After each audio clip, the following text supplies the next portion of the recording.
Achat protégé par option de vente.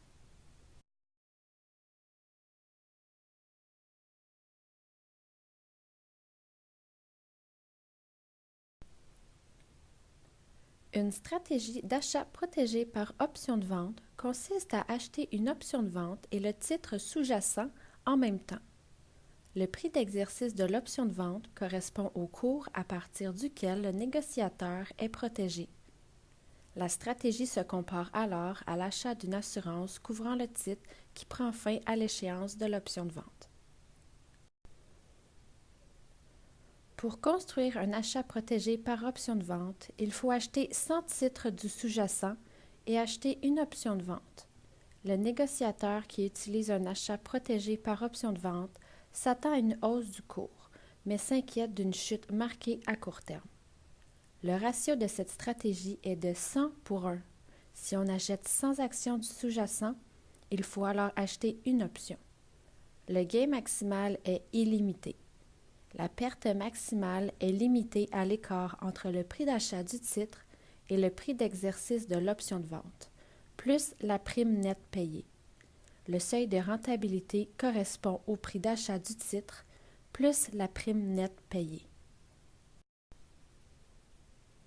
Examinons le diagramme de rendement. A représente le prix d'exercice de l'option de vente achetée. Le seuil de rentabilité est représenté par le point.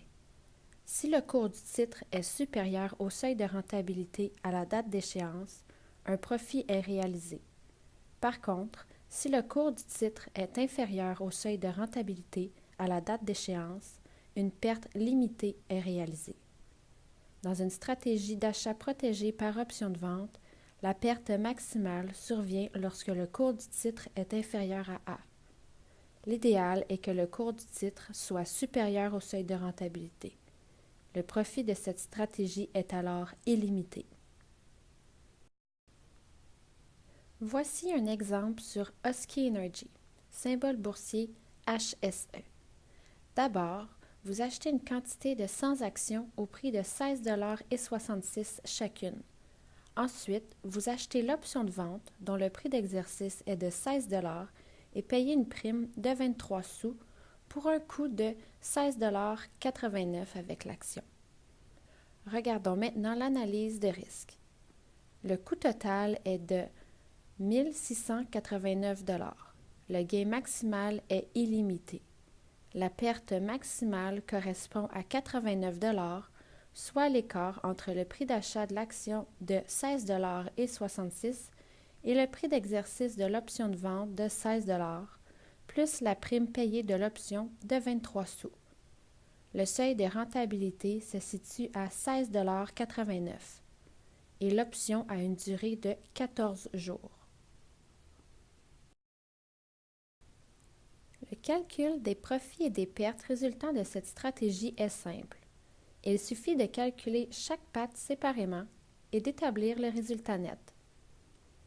Dans la première colonne, nous avons une simulation des cours de l'action à la date d'échéance.